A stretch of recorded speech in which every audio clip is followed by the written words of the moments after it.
ایک دن امام حسین نے آ کے نا جناب فاروق اعظم سے کہا، خطبہ دے رہے بچوں کی تبھی شروع ہو، پتہ نہیں کیا بات آئی امام حسین کے دل میں، کہنے لگے عمر نیچے اترو، یہ میرے نانا کا ممبر ہے۔ تو حضرت سیدنا عمر، سنو کبھی میرا بھی بچہ آ جائے تو میں کہتا ہوں اس کو پکڑو یار، بچوں کو تو نہیں نا جو میں مطلب ذکر کیا جائے، اترنا میرے نانے کا ممبر ہے۔ جناب عمر اتر کے نیچے کھڑے ہو، تو کہا جا کے اپنے نانے کے ممبر پہ بیٹھ۔ تو حضرت عمر رو پڑے، کہنے لگے شہزادے میرے نانے کا ممبر ہی کوئی ہے ہی نہیں، یہ ممبر یہ مصلی یہ تیرے نانے کی شان ہے، میرے نانے کا کوئی ممبر نہیں، تیرے ہی نانے کا ممبر ہے۔ تھوڑی دیر کھڑے رہے تو امام حسین کہنے لگے اچھا کوئی نہیں آپ کے نانے کا ممبر کا لے، چلو پھر میرے نانے کے ممبر پہ بیٹھ جاؤ چلو خیر ہے، کوئی نہیں آپ کے نانے کا، کہا نہیں، تو کہا کوئی نہیں پھر میرے نانے کے۔ جب حضرت عمر بیٹھے تو بڑا شاندار جملہ کہا، فرمانے لگے میں ممبر پر مرضی سے نہیں بیٹھا تھا، مجھے ابو بکر نے بٹھایا تھا، اور پھر حسین کے کہنے پہ میں اترا ہوں، اب مجھے حسین نے بٹھایا ہے، اب کسی کی ضرورت ہے تو عمر کو اتار کے دکھائے، اب میں حسین کا تیری نسل پاک میں۔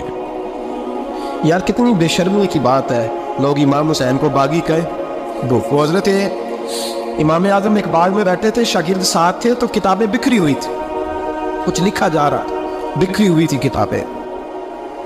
امام محمد بھی بیٹھے تھے، امام ابو یوسف، کئی اور شاگرد بیٹھے تھے۔ تو جب لکھتے ہیں نا یہ لوگ تو حوالوں کی تلاش ہوتی ہے، کتابیں بکھری ہیں، صفحے بکھرے۔ بچے گیند کے ساتھ کھیل رہے تھے، تو گیند اچانک باغ میں آئی، تو ایک چھوٹا سا بچہ گیند لینے آیا، تو امام اعظم اٹھ کے کھڑے ہو گئے۔ وہ بچہ گیند لے کے چلا گیا، کتابیں ساری پھر بکھر گئیں، جو گود میں رکھی ہوئی تھی وہ بھی نیچے گر گئی، کچھ صفحے بھی گر گئے۔ تھوڑی دیر کے بعد بچہ چلا گیا، امام صاحب بیٹھ گئے، پھر آیا، گیند گری آ کے باغ میں، وہ پھر بچہ لینے آیا، وہی بچہ، امام صاحب پھر کھڑے ہو، وہ کئی بار آیا، جتنی بار آیا کھڑے ہو گئے۔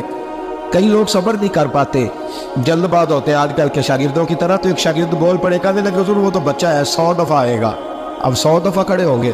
فرمایا تو 100 کی بات کرتا ہے، یہ 1000 دفعہ بھی آیا تو میں کھڑا ہوں۔ کہا حضور بچہ ہے آپ کیوں کھڑے ہو گئے؟ فرمانے لگے معمولی بچہ نہیں، میرے استاد کا پوتا ہے، تو جس نے مجھے اللہ رسول کا نام بتایا اس کا پوتا ہے، تو میں کھڑا نہ ہوں۔